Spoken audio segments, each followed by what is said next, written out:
Yeah.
ಈಗ ಹೇಗೆ ನಡೆಯುತ್ತಿದೆ ಪ್ರಕಾಶ್ ನಮ್ಮ ನಾಟಕ?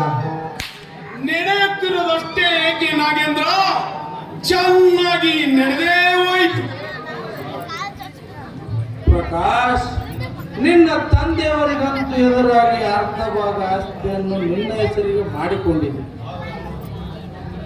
ಆದರೆ ಅವನ ಬಗ್ಗೆ ಸ್ವಲ್ಪ ಎಚ್ಚರದಿಂದಿರಬೇಕು. ಯಾಕೆ ಅಂದರೆ ಅವನಿಗೆ ಮಗನೆಂಬ ಮಮಕಾರ ಎಳ್ಳು ಕಾಳಷ್ಟೂ ಇಲ್ಲ. ಮೊದಲೇ ಅವನ ಮಹಾನ್ ಕಟುಕ.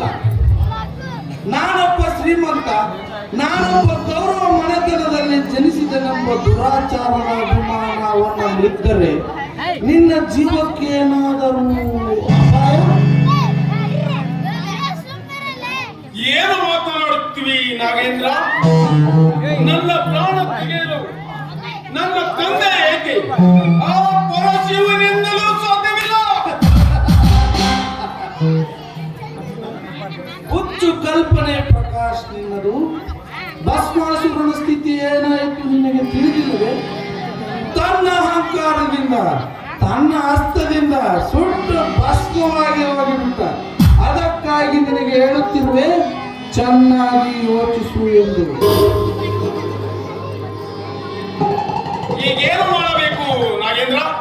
ನನ್ನ ಮಾತಿಗೆ ಒಪ್ಪಿಕೊಳ್ಳುವುದಾದರೆ ಮಾತ್ರ. ನಿನ್ನ ಮಾತು ಎಂದು ಮೀರಿ ನಡೆಯವನಲ್ಲ ಈ ಪ್ರಕಾಶ್. ಇದು ನಿಜ ತಾನೆ? ದೇವರಾಣಿಗೂ ಸತ್ಯ. ನನ್ನ ಸೇಡಿನ ಕಾಲೆ ನಂದಬೇಕಾದರೆ ಮೊದಲು ಆ ಕುಬೇರನ ತಂಗಿ ಸವಿತ್ಯಶೀಲ ಹರಣವಾಗಲೇಬೇಕು.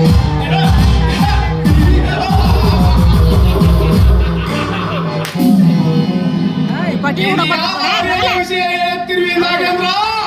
ಅಡ್ಡಾಟ ಬಂದ್ಕ ಈ ಮೊದಲು ಕುಬೇರನ್ನು ಶರಮನಿಗೆ ಕಳಿಸಬೇಕಾದರೆ ಆ ಸವಿತಿಯ ಶೀಲ ಮುಗಿಸುವುದಕ್ಕಾಗಿ ಅದು ಅಷ್ಟೊಂದು ಸುಲಭವಲ್ಲ ಪ್ರಕಾಶ್. ನಿನ್ನ ತಂದೆ ಯಾವತ್ತಿಗೂ ಅವರಿಗೆ ಶ್ರೀಕೃಷ್ಣನಂತೆ ಬೆನ್ನುಗಾವಲಾಗಿ ನಿಂತಿರುತ್ತಾನೆ. ಮೇಲಾಗಿ ಆ ಕುಬೇರನನ್ನು ಬಿಡುಗಡೆ ಮಾಡುವ ಪ್ರಯತ್ನದಲ್ಲಿದ್ದಾನೆ. ಬಿಡುಗಡೆಯಾಗಿ ಬರುವುದಕ್ಕಿಂತ ಮುಂಚಿತವಾಗಿ ನಾವಿಬ್ಬರು ಅವಳ ಮಂಚವನ್ನೇರಬೇಕು. ನನ್ನ ಐಡಿಯಾ ಸಂಪೂರ್ಣಗೊಳ್ಳಬೇಕಾದರೆ ಮೊದಲು ನಿನ್ನ ಹೆಸರಿಗಿದ್ದ ಎಲ್ಲ ಆಸ್ತಿಯನ್ನು ನನ್ನ ಹೆಸರಿಗೆ ಬರೆದು ಕೊಡಬೇಕು. ಮಾತು ಕೊಟ್ಟು ಮರಳಿ ಬೀಳುವ ಪ್ರಸಂಗ ಇದಲ್ಲ ಪ್ರಕಾಶ್. ನಿನ್ನ ಜೀವನದ ಭವಿಷ್ಯವನ್ನೇ ನಾನೀಗ ನುಡಿಯುತ್ತಿರುವೆ. ನಿನ್ನೆಲ್ಲ ಆಸ್ತಿಯು ನನ್ನ ಹೆಸರಿಗಿದ್ದರೆ ನೀನೇನು ಮಾಡಿದರೂ ಅದನ್ನು ನಾನು ದಕ್ಕಿಸಿಕೊಳ್ಳುತ್ತೇನೆ.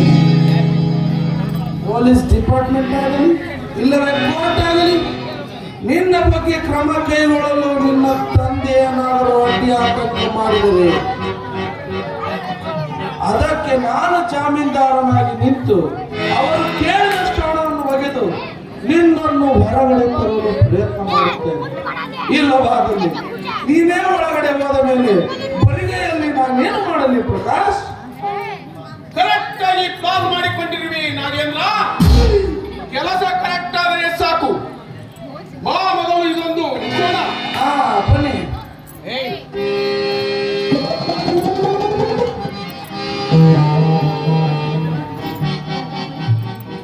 ಪ್ರಕಾಶ್, ಏನಿದೆಯಲ್ಲ, ಮನೆಯು ಹಾಳು ದೇಗುಲು. ನೀನು ಹುಟ್ಟಿ ಮನೆ ಎಂಬುದನ್ನು ಮಸನ ಮಾಡಲು ತೂಪ. ನಿನಗೆ ಜನ್ಮ ಕೊಟ್ಟ ತಂದೆಗೆ ಕಡುವೈರಿ ಆಗಿ ಬಂದು ಈ ಮದ್ಯಪಾನವನ್ನು ನನ್ನ ಮನೆಯಲ್ಲಿ ಮಾಡಲಿಕ್ಕೆ ಸಿದ್ಧನಾಗಿಯಲ್ಲ, ಬೀಸಾಕ ಮೊದಲಾದನ್ನ. ಯಾರು ಇದು?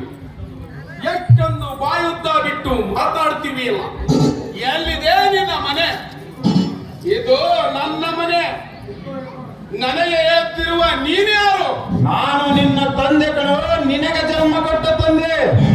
ಇದ್ದರೂ ಇರಬಹುದು.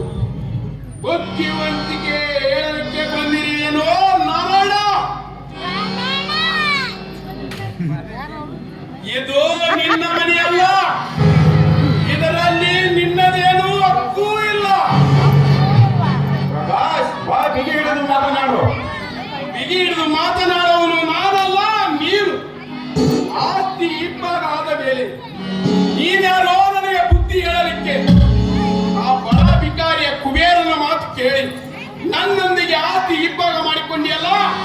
ಹಂಗೆ ನನ್ನ ನಿನ್ನ ಸಂಬಂಧ ತೀರಿ ಹೋಯ್ತು. ನೀನು ನನ್ನ ತಂದೆಯಲ್ಲ, ಕಾಟು ನನ್ನ ಮನೆಯಿಂದ. ಎಲ್ಲ ದ್ರೋಹಿ, ನಾನು ನಿನ್ನ ತಂದೆ ಅಲ್ಲವೇ? ಹಾಗಾದರೆ ನೀ ನನ್ನ ಸೂಳೆಯ ಮಗ. ಸೂಳಿಯರ ಜೊತೆ ಸರಸವಾಡಿ ಎತ್ತಲ್ಲೇ ನನ್ನಂತ ಕುಲವೈರಿ ಪುತ್ರ ಜನಿಸಿದ್ದು.